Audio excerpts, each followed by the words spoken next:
என் பேர் அக்ஷயா. இப்போ சோஷியல் மீடியாவில் பரவிட்டு இருக்க வீடியோ எதுவுமே இப்போ எடுத்தது கிடையாது. 2025 எடுத்தது ஏப்ரலில். இந்த வீடியோ வந்து அவர் தப்பாக எதுவும் யூஸ் பண்ணக்கூடாது, சோஷியல் மீடியாலலாம் போடக்கூடாது அப்படின்னு சொல்லிட்டு ஸ்டேஷனில் 2 டைம் கம்ப்ளைண்ட் ஆகிருக்கு. கம்ப்ளைண்ட் ஆகி இந்த வீடியோ அவர் யூஸ் பண்ணவே கூடாது, ஏன்னா இது ஒரு ஃபேக் வீடியோ. அவர் வேணும்னே வந்து கஞ்சா அடிச்சுட்டு வந்து நான் தங்கியிருக்க ஹாஸ்டலில் வந்து வம்பிழுத்தார். அங்கே ஸ்டாஃப் எல்லாருமே தான் தங்கியிருப்போம். என் கூட பக்கத்து ரூமில் இன்னும் 2 பிள்ளைங்களாம் இருந்தாங்க. அவங்களெல்லாம் அவர் கவர் பண்ணி எடுக்கவே கிடையாது. வேணும்னா அவங்களையும் கூட நான் பேச சொல்கிறேன். இவர் என்னையும் மட்டும் கார்னர் பண்ணி நான் வேலைக்கு போகக்கூடாதுங்கிறதுக்காக பிரச்சனை பண்ணிவிட்டு எனக்கு மொட்டையெல்லாம் அடித்தார். அந்த மொட்டை அடித்த கேஸில் கூட இந்த வீடியோலாம் போய் காமிச்சு அனுதாபத்தை தேடிக்கிட்டார். அவர் சைடு நியாயம் இருக்க மாதிரி. நான் ஸ்லீவ்லெஸ் ட்ரெஸ் போட்டிருந்தேன் தான், இல்லைன்னு சொல்லலை. ஆனால் நைட்டில் நான் அங்கே எல்லாருமே ஸ்லீவ்லெஸ் தான் போட்டிருக்கோம். அதை விட குட்டியெல்லாம் ட்ரெஸ் போட்டிருக்க பொண்ணுங்களோடலாம் அவர் அந்த ரூமில் வந்து பேசியிருந்திருக்காரு. என்னை எப்போ ஊர்லேருந்து வேலைக்கு கொண்டு போய் விடும்போதும் அந்த பொண்ணுங்கள்ட்ட பேசிட்டு ஜாலியாக உட்காந்துட்டு சிரிச்சுட்டு ரொம்ப நேரம் அங்கேயே ஸ்டே பண்ணிவிட்டு கூட அடுத்த நாள்லாம் கிளம்பி சென்னைக்கு வேலைக்கு போயிருக்காரு. ஸோ இந்த வீடியோவை அவர் தப்பாக யூஸ் பண்ணிக்கிறாரு.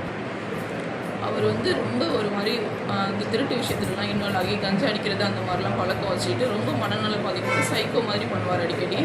அவருக்கு அந்த சைக்கோ கேரக்டர் வந்துருச்சுன்னா அவரை யாராலுமே கண்ட்ரோல் பண்ண முடியாது. கண்ணா பின்னான்னு போட்டு அடிப்பார். ஸோ அதனால தான் நான் 1 இயராக அவர்கிட்ட இருந்து நான் பிரிஞ்சிருந்தேன். இப்போ கூட வாழ வரேன் அப்படின்னு சொல்லிட்டு தான் சிகரெட்லாம் சுட்டு வச்சுருவார். பிள்ளையும் போட்டு டார்ச்சர் பண்ணுவார். நான் வேலையில் இருந்தேன்னா பிள்ளையை பார்க்க வரணும் அப்படிங்கிறதுக்காகவே ஸ்கூல்லுக்கு ஏதாவது ஒன்று பண்ணி விட்டுட்டு இப்போ கூட பிள்ளை மேல் ஃபுல்லாக அவ்வளோ காயும். நான் ஜூனில் வரேன் அப்படின்னு சொன்னேன். ஜூனுக்கு ஒரு 2 நாள் முன்னாடியே பிள்ளைக்கு பொண்ணு வந்துருச்சு மேலாம் அப்படின்னு சொல்லிட்டு எதில் சுட்டாருன்னே தெரில. நீ கிளம்பி வா, பிள்ளைக்கு மேலே அக்கறை இல்லையா அப்படிங்கிறாரு. நான் வந்து எங்கே இருப்பேன், வீடு பார்த்துட்டு தானே வர முடியும் அப்படின்னு சொல்லிட்டு நான் சம்பளம்லாம் வாங்கிட்டு வந்து ஜூன் 1ஆம் தேதி வீடு பார்த்துட்டு இங்கே கூடி வந்துட்டேன். ஜூன் 3ஆம் தேதி இது மாதிரி வந்து என்கிட்ட சண்டை போட்டு என்னை வெட்டிட்டு சம்மந்தமே இல்லாத எப்போ உள்ள ஒரு வீடியோவை தூக்கி போட்டு இப்போ வந்து அவர் மேலே தப்பு இல்லாத மாதிரி காமிச்சிக்கிறாரு. அவர் வந்து தொடர் குற்றவாளி, ட்ரக்ஸ் அடிக்ட் வர ரொம்ப டார்ச்சர் பண்ணுவார் எங்களெல்லாம். ஸோ அதனால தான் நான் 1 நேரம் பிரிஞ்சிருந்தேன். இப்போ கூட சேர்ந்து வாழ்கிறேன்னு சொல்லி வந்துட்டு இந்த மாதிரி பண்ணிட்டார் ஒரே நாளில். அவரோட சேர்ந்தே வாழ முடியாது எனக்கு நல்லா தெரிஞ்சு தான் நான் பிரிஞ்சிருந்தேன்.